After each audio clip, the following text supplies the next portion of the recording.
Indian democracy एक बार फिर से एक बड़े कॉन्स्टिट्यूशनल और पॉलिटिकल क्रॉसरोड पर खड़ी है।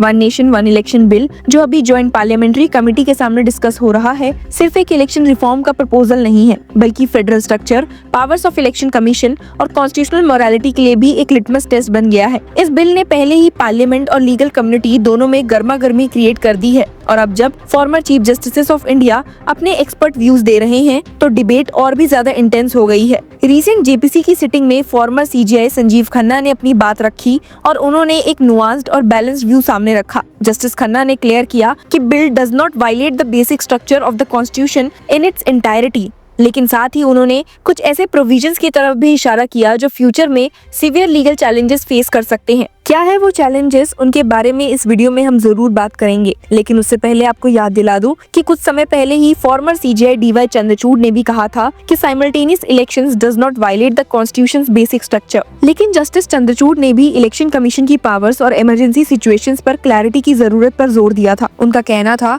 एसिंक्रोनस और non simultaneous elections were not an essential condition for free and fair polls and therefore can't be seen as part of the constitution basic framework. इससे उन्होंने एक इम्पोर्टेंट हिस्टोरिकल पॉइंट को reinforce किया था कि ओरिजिनल कॉन्स्टिट्यूशनल डिजाइन ही simultaneous election का था। जस्टिस चंद्रचूड़ ने वोटर्स राइट पर भी एक फ्रेश एंगल रखा था।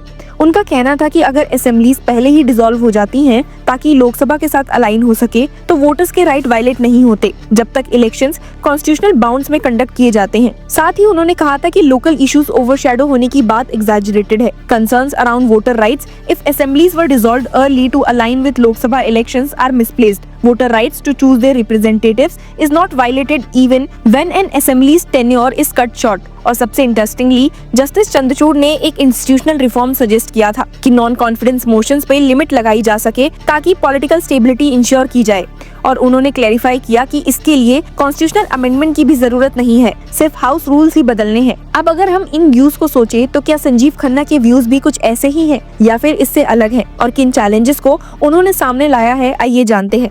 दर्शकों, जस्टिस खन्ना का focus specially clause 5 of proposed article 82A पर था, जिसमें इलेक्शन कमीशन को अनफिटर्ड डिस्क्रिशन मिल जाता है टू डिसाइड कि एक लेजिस्लेटिव असेंबली इलेक्शन लोकसभा के साथ नहीं हो सकता, और प्रेसिडेंट को रिकमेंड करना कि वो लेटर डेट पर हो। जस्टिस खन्ना के एग्जैक्ट वर्ड्स थे, this clause will be open to question as violating and offending the basic structure of the constitution on the grounds of being arbitrary and offending article 14 of the constitution. Article 14 जो equality before law guarantee करता है, उसके against कोई भी arbitrary provision एक strong constitutional violation माना जाता है। यहाँ जस्टिस खन्ना ने एक और भी बड़ा खतरा हाईलाइट किया कि अगर इलेक्शन कमीशन इलेक्शंस पोस्टपोन करता है तो इनडायरेक्टली प्रेसिडेंट रूल इम्पोज हो जाएगा, मतलब यूनियन गवर्नमेंट टेम्पररी स्टेट की पावर ले लेगी। उनकी वार्निंग थी that postponement of elections by the election commission may result in indirect president rule. In other words, the union government taking over the reins of the state government. This will be questionable judicially as violating the federal structure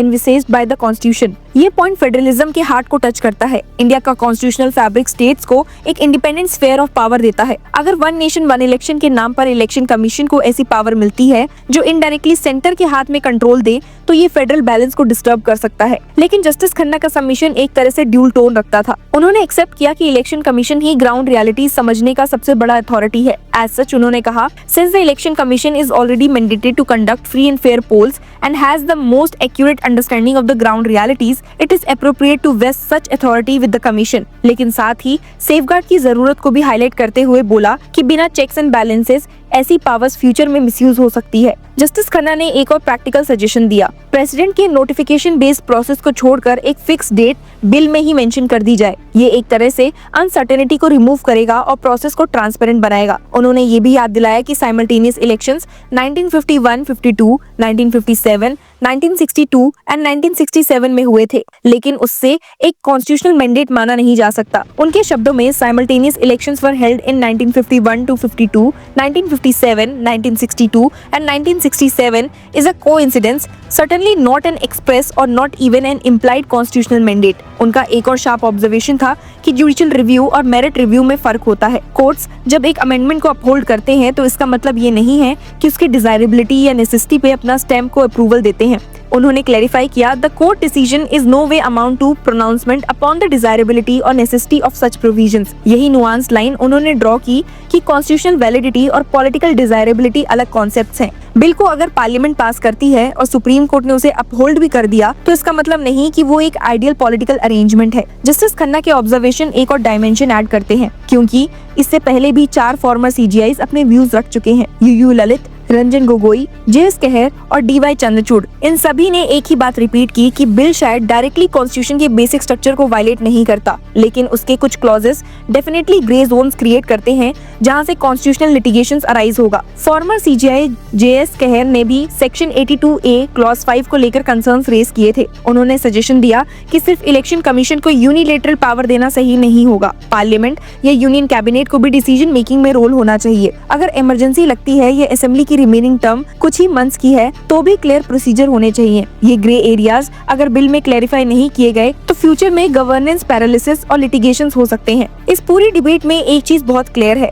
former chief justice of India ने आउटराइटेडली one nation one election को unconstitutional declare नहीं किया, लेकिन हर एक ने एक ही बात repeat की कि इलेक्शन कमीशन के अनफिटर्ड पावर्स डेंजरस प्रेसिडेंट हो सकते हैं। और यहाँ पर जस्टिस खन्ना का फ्रेज इनडायरेक्ट प्रेसिडेंट्स रूल सबसे ज्यादा चिलिंग लगता है। जेपीसी के chairman BJP MP PP Chaudhary ने एक्सपर्ट इनपुट्स को वेलकम किया है और उन्होंने बोला, we want all stakeholders to have a thorough discussion. Parliament has given us this bill so we can improve it, not return it as it is. उन्होंने इस committee को nation building का एक गोल्डन अपॉर्चुनिटी बताया और कहा, our community has got a great chance of nation building and I think such an opportunity will never come again. अब सवाल ये उठता है कि क्या one nation one election bill अपने इस ओरिजिनल इंटेंट को फुलफिल करेगा या फिर एक और कॉन्स्टिट्यूशनल टग ऑफ वॉर बनकर रह जाएगा। Former chief justice of India का कंसेंसस एक तरह से पार्लियामेंट को एक क्लियर रोड मैप दे रहा है। बिल पास करना उनका प्रेरोगेटिव है, लेकिन सेफगार्ड्स और क्लैरिफिकेशन बिना ये कॉन्स्टिट्यूशनल माइनफील्ड बन सकता है। एक तरफ पार्लियामेंट और गवर्नमेंट इस बिल को एक विजनरी रिफॉर्म की तरह देख रहे हैं